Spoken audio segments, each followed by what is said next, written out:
Hey everybody, so Montreal hosted the Hurricanes tonight, and this was a very high energy game, lots of chances for both teams. The script looked like it was written where Montreal takes a lead and blows it in the third period. I'm going to tell you what happened, who scored, how they scored. I'll give you just a few stats for the game, and I'll give you my three stars of the game, and that's all right here at Talking Habs, the home of Habs hockey, where everything is dedicated to the Habs and all things hockey.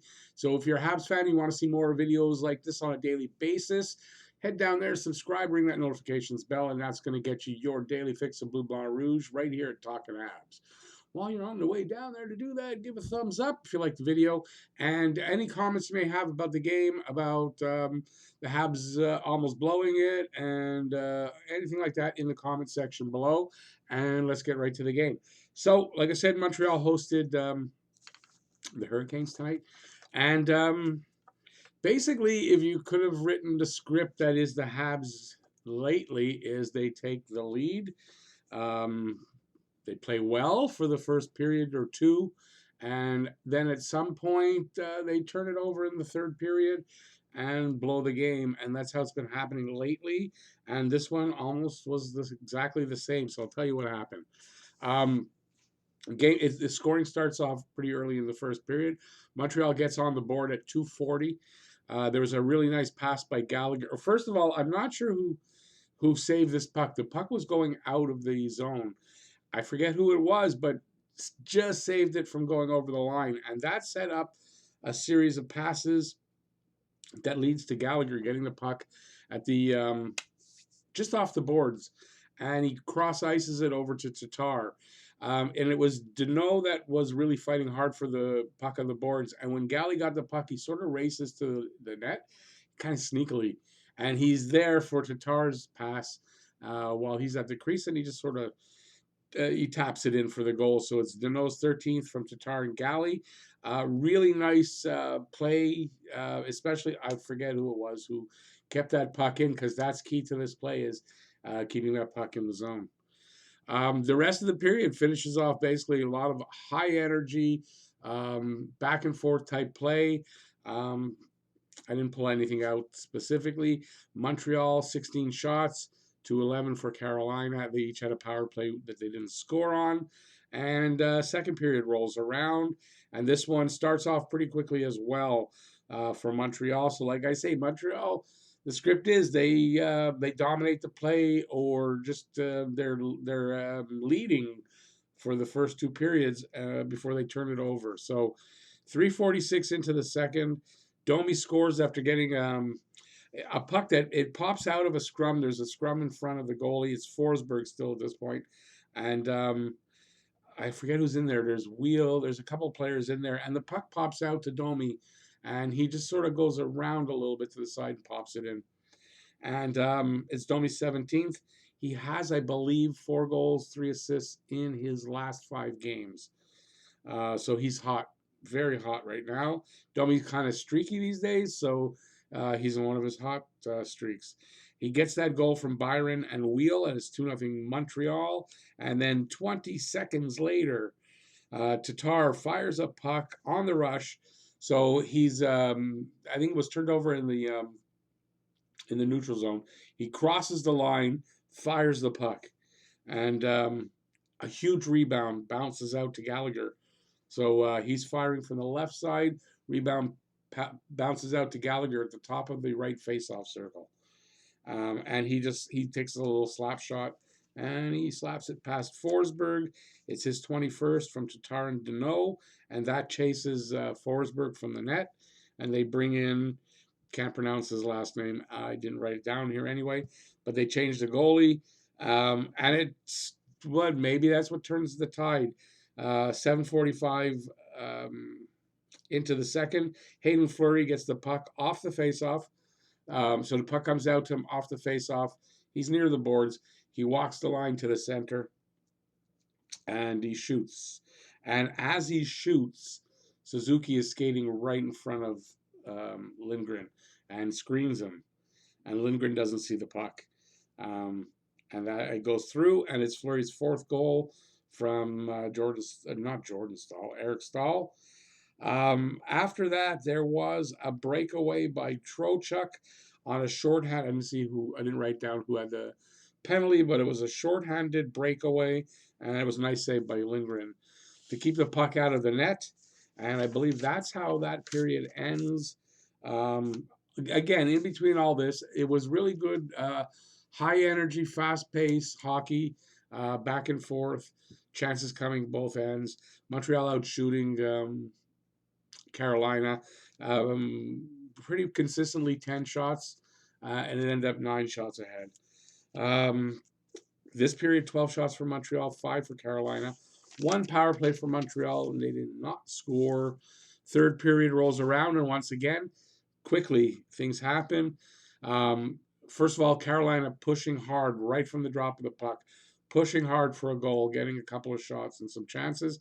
And 1:14 in, Edmondson's shot from the point beats Lindgren on the glove side. To me, that was the one bad goal that Lindgren let in. He probably should have had that. From what I saw, it kind of glanced off his glove and went up into the back of the net. So the one bad goal I think Lindgren gave up. Edmondson's sixth from Neckash and Slavin. So I wrote it here. The comeback is almost complete because now it's 3-2 for Montreal. Looks like the script is written and there's nothing you can do about it. Again, goes back to that high-paced, back and forth type hockey.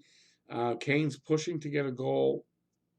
They pull their goalie with a minute and a half left.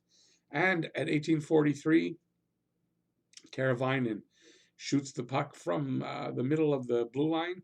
And and it might have been Edmondson because he got the primary assist. So I thought it was Teravainen. And it's tipped in by Justin Williams. And that ties it up with a minute 17 left. And there's the script is written. So it's Williams' third from Edmondson and Teravainen. And you got to figure, okay, somehow they're going to score a goal here, and we're not even going to go to overtime. But Lindgren, with 2 really nice saves with less than 10 seconds left, allows the game to go to overtime. So it's 10 shots for Montreal, 13 for Carolina, each with a power play, no goal. Overtime rolls around. Montreal has Domi and Petrie out to start. They are some of the best on. They're pretty good in overtime. With 52 seconds into the overtime, Tatar springs Petrie with a long pass from just over the goal line in his own zone. He springs Petrie on a breakaway, and Petrie goes upstairs on the glove side for the winner. It's Petrie's 10th and his 4th overtime winner of the season.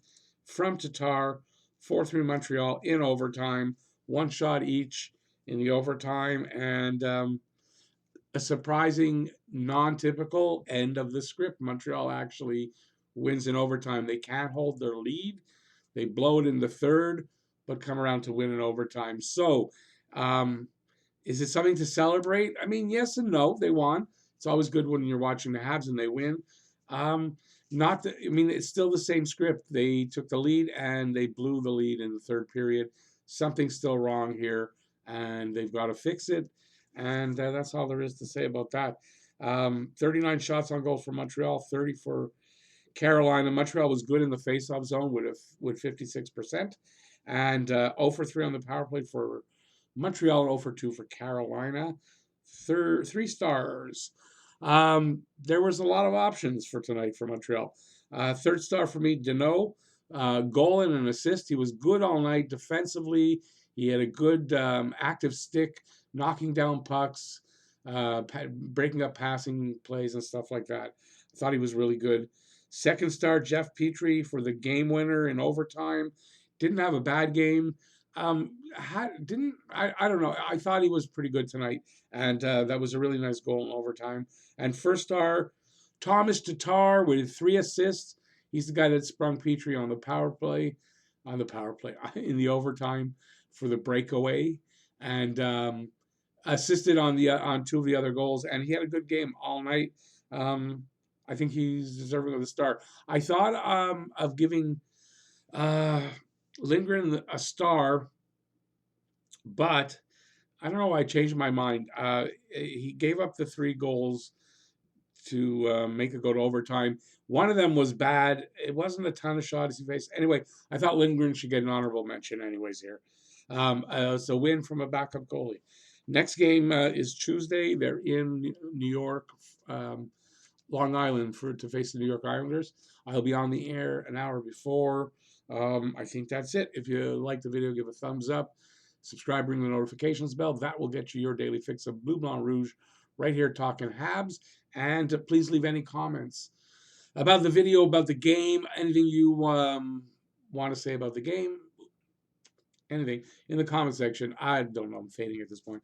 If anybody's still watching, and thanks for watching, everybody. Next game, I said, and that's it. So peace out, and good night after a long day for me, a long, difficult day. Don't ask. Good night, everybody. Bye, y'all.